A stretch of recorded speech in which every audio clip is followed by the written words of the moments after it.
everyone, this is Noreen from Joya Cards and welcome to my video. Hey, I have something fantastic that every demonstrator will need and even people that make a lot of cards. And this chart I came up with because I was actually going to do this card today, but actually this will be my next video. And it's a square card, and all of a sudden I stopped myself and I went, wait a minute, how do we put this in the mail? And the mail, the United States Postal Service, I swear you have to have like a 4-year college degree to understand how to mail stuff at the post office and what the rules are and what they aren't. Also, as I was, going through that, I thought, I'm just a little tired of making cards that are 5.5 by 4.25, just the regular, and because there are other card sizes. And then it's like, okay, you deal with that, and then it's like, what about the envelopes? Because that's a thing too. And then as you're going through that, you have to go by, the paper sizes, because sometimes you need a 12 by 12 paper to make a certain size of card. And then you're going through all the borders, because I border every card. I mean, there isn't a card that doesn't have a border. I don't make them out to the edges, just not my particular thing. And then the score lines, and then the rulers that we have to deal with. And it's all about that. And what I came up with was this chart. And I do have this on my site. It's joyofcards.com/shop. And I think I narrowed down the name of it. It might be like card chart, or you'll see it. There'll be a picture of this on there. And I've laminated it really nice. So you can put a hole in it and put it on your wall, or you can pull it out of a drawer or whatever. But this is going to be useful. And let's go over what this all means. So let's start with cards. So there are many different sizes of cards. And there's also the postal service that you have to deal with if you mail a card, and especially things like Christmas cards. 90% of those you're going to mail, probably more. I mail all my Christmas cards, even to people that I see all the time. I will mail a Christmas card. So you have to know the rules, and we're going to go over that as well. This is a super informative, like out of a 4-year United States Postal Service degree, I'm probably a sophomore. And if there are any juniors out there, you work for the post office, because there's all kinds of rules. So anyway, let's start with card sizes. There's note card, which is an A1. A2s, which I put reg, because that's the regular 5.5 by 4.25. That's the regular size, is an A2. A6 is 4.5 by 6.25. A7 is a 5 by 7. A9 is 5.5 by 8.5. Now, slim lines, there are 4 typical sizes of slim lines. Now, you can go out on the internet and you might find some different sizes here, and then probably a stationary kind of store, but I chose the ones that make the most amount of sense and that I saw over and over and over again. So I narrowed it down to these. So there are 4 sizes of slimline, which I actually didn't know. I knew that there were all kinds of these other dimensions, but it's like, I have no idea what that is and didn't have time to research the subject, but this I did. So the one that I always use, that I narrowed down a long time ago, actually is called a big slimline, and it's a 4 by 9. And I chose that because it gives you more room to put your stuff on. The smaller you get, the less, the more limitations you have. So I always do the big slimline. Now, these are all in red because these are just like the norm. Okay. And then I put these in blue because these aren't the norm. And the next one I have on the slimline is called a mini slimline, which is a 3.5 by 6. Okay. Next one, I put pop slimline. It's a popular, somebody called it popular. I didn't. The popular slimline is a 3.5 by 8.5. A traditional slimline, which is their wording, not mine, is 3 5/8 by 8 5/8. Now, I saw that originally when I was trying to do slimline cards, and I went, why would I do that when I can just do a 4 by 9? So that's a traditional slimline, but the big slimline is the one that I use. I just prefer it. and then there's a square. And this one is the little naughty one that has issues with the post office. Now, the smallest square one that you can mail through the post office is a 5x5, and we will get to the post office stuff after we do this. A 5x5, the post office doesn't like anything square. Okay, no square cards. All cards have to be rectangle to ship them out as first class, which is just like putting a card in your mail. That's what they call first class.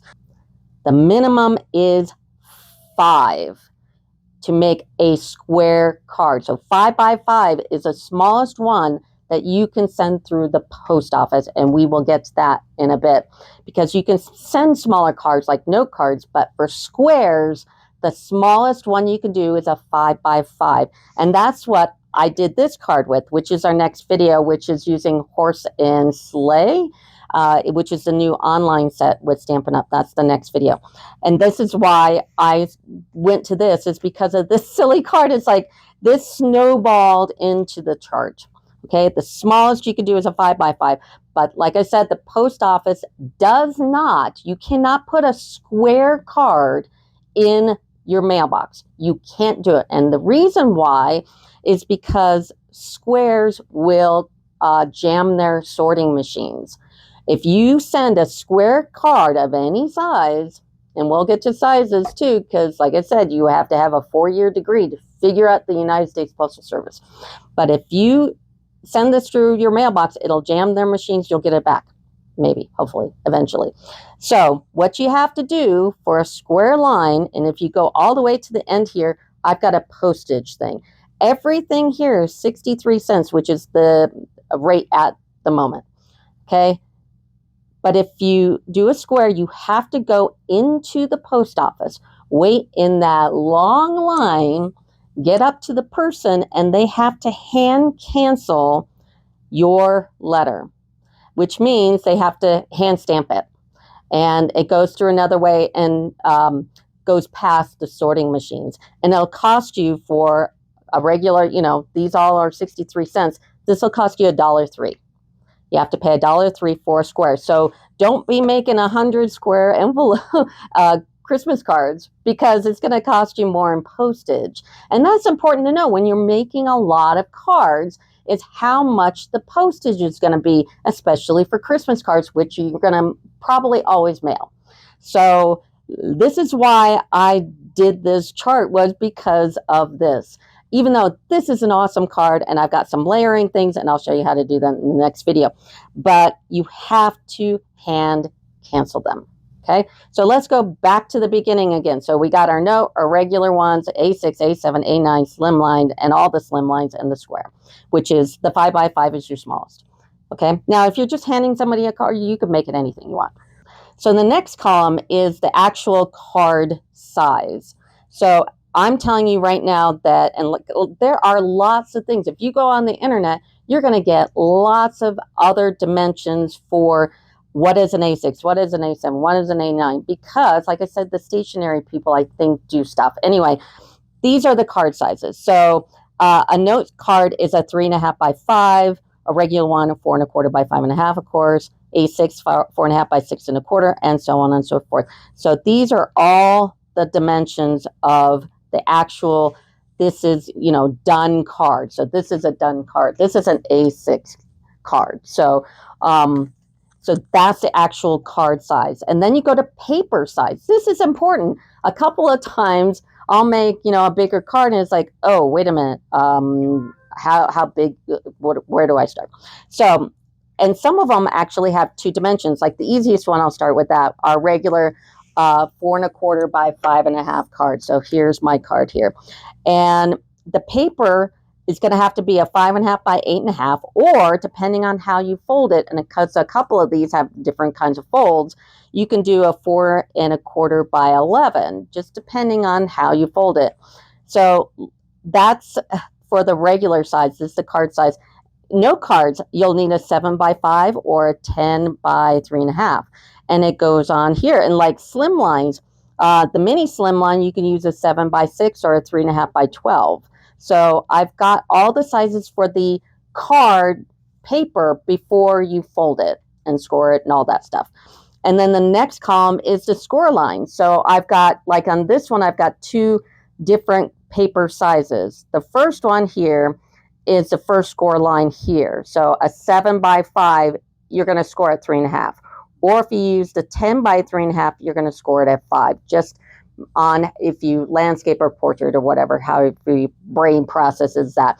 5.5x8.5 on the regular ones, or 4.25x11, and the score line is 4.25 or 5.5. So I'm telling you where the score lines is. So the actual card size done, the paper size unfolded, that's the paper size, and the score line. So you got those three categories there. And that's great, especially like when you're running late or you're stressed or whatever, and your brain doesn't work like mine doesn't occasionally. It's like, what the heck is it? And you can pull it out and go, oh yeah, I'm done.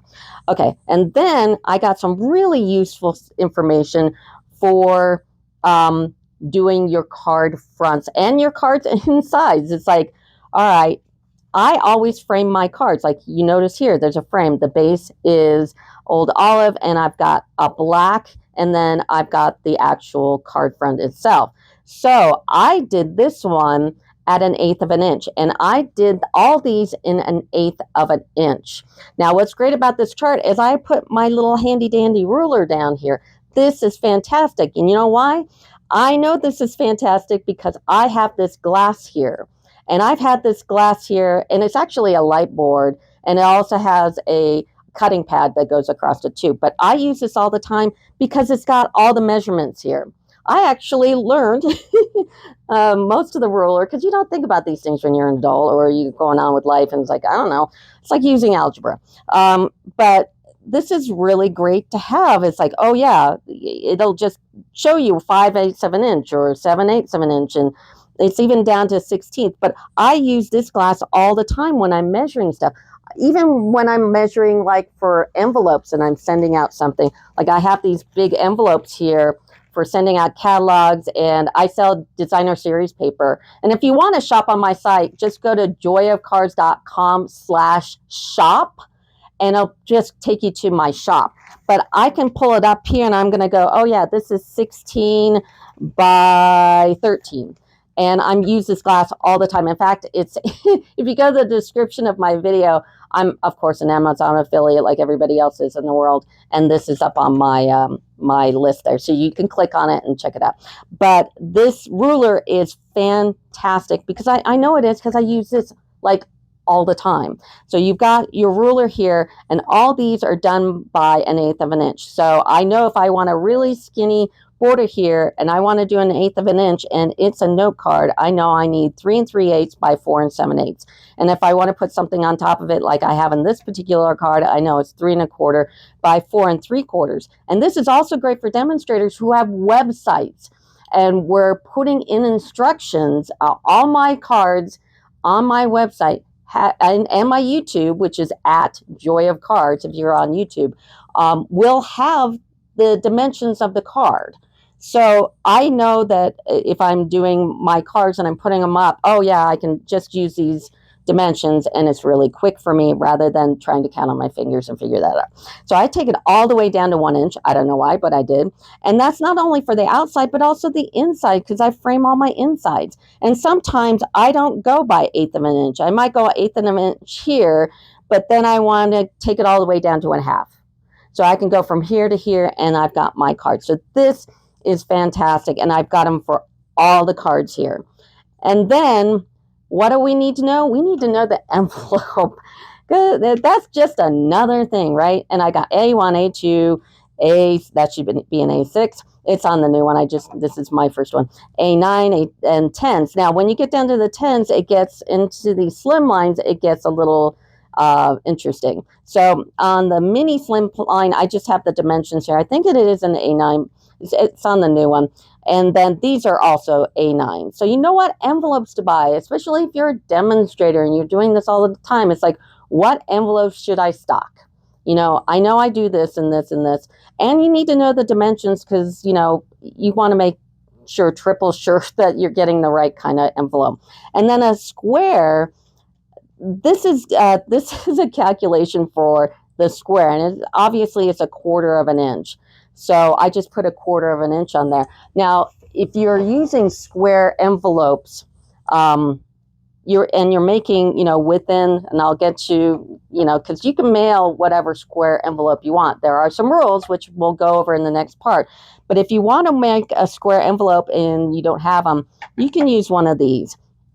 And this is an envelope punch board, and they're really easy to use. I'll put this also in the description in my video. Just go to my title and go show more and all that, and it pops up, and it'll have this link on there to get one of these. And you can measure out your card. So if you go 5 by 5, you can look on here. 5 by 5 is 8 1/8 by 8 1/8. I put a quarter. I gave it a little bit more.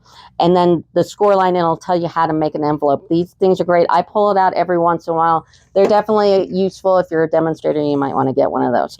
So that's the envelopes and the actual measurements. And this last column, like I said, we went over this with the squares.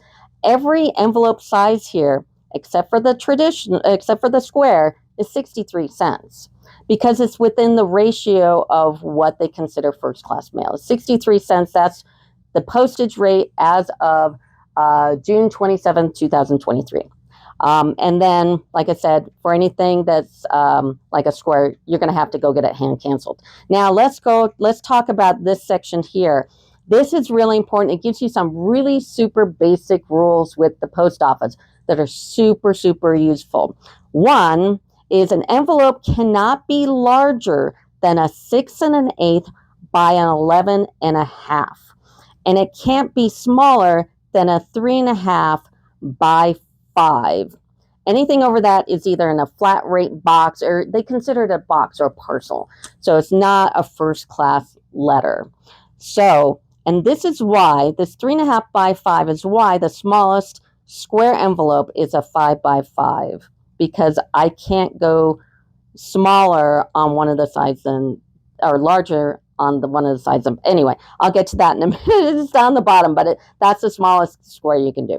Okay, the maximum weight for a letter is 13 ounces. Okay, so if you are a demonstrator, you're going to need a mailing scale.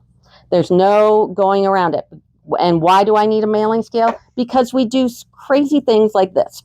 We put in those foam adhesive sheets, we put in dimensionals, we put in all kinds of things that poke through the envelopes, all our embellishments and stuff. And you need to make sure that your envelope isn't over 13 ounces, because if it is, it's going to be sent back, most likely. So I'm going to take this envelope and I'm going to weigh it, and I know it's under the 13 ounces. So this is fine.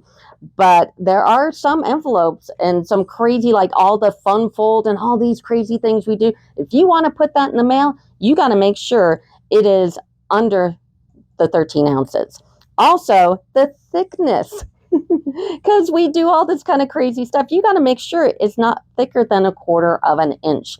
This is where my handy little glass comes into use, and that is, I'm always measuring stuff on here. I know that this is under a quarter of an inch. You can also like get a piece of cardboard and put a little slot in, just make sure it goes through, and because all this stuff will jam. In fact, when I send out this card, what I'm going to do is I'm going to take a piece of embossed cardstock on top. So I just embossed this real quick, and of course it's not the right size because it's a square one, but I'll put a piece of embossed cardstock on it. So all this stuff that I put up on dimensionals doesn't get caught on their machine. So make sure that it's under a quarter of an inch with this and run it through the machine. So it can't be thicker than a quarter of an inch.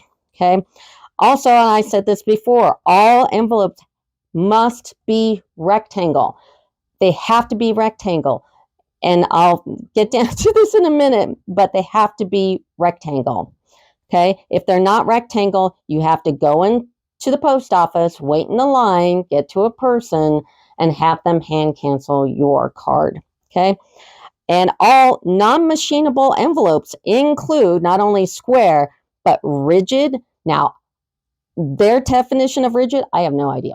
But rigid lumpy, which is this. This is why we put that paper on there so it's not lumpy. Strings, wax seals, clasps, buttons, and odd shapes. That's that square thing. So those are all non-machinable. You can mail them. You just have to go into the post office, wait in the line, get to the person, blah, blah, blah, and it takes like 1,000 hours. Okay. Also, going back to non-machinable means hand canceled. It has to be taken into the post office because it jams their sorting machines, just like it says above.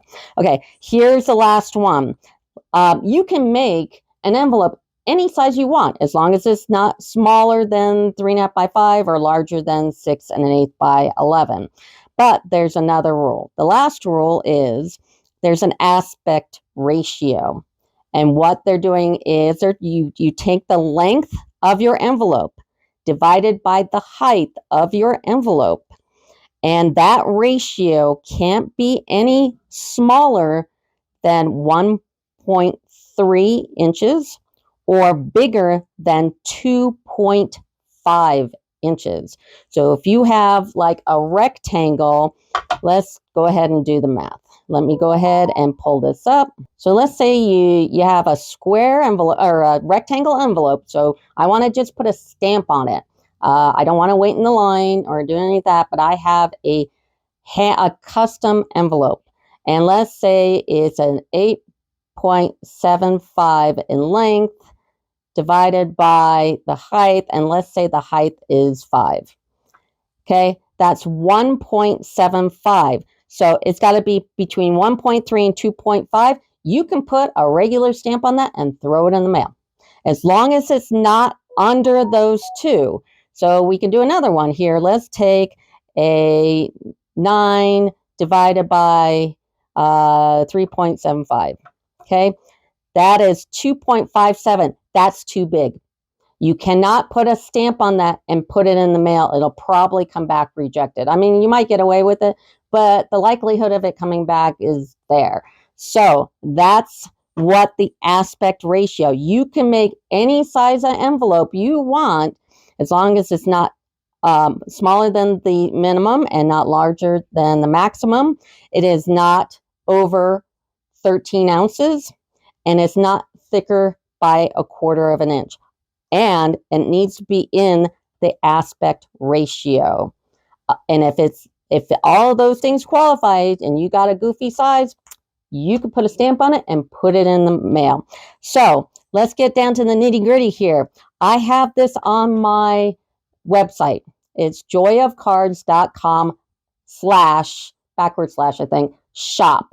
Okay, or you can just go to joyofcards.com and then click on shop Joy of Cards. Now, I think I have this under its own category when you do that. If not, just go to the /shop and just scroll through. It should be on like the second page. And I can mail this to you. So they are $7 plus shipping. So it depends on where you're at. Okay. And I will mail this to you. It'll be laminated. I have a color laser printer, so the colors are great. And you can put a hole in it and put it on your wall, or you can put it on a magnet board or just keep it in a drawer. You will pull this out. So go to joyofcards.com/shop and go ahead and get one of these, and I'll mail it out. So super helpful. So that, and it's almost like a GoFundMe thing. I was going to make a joke about this.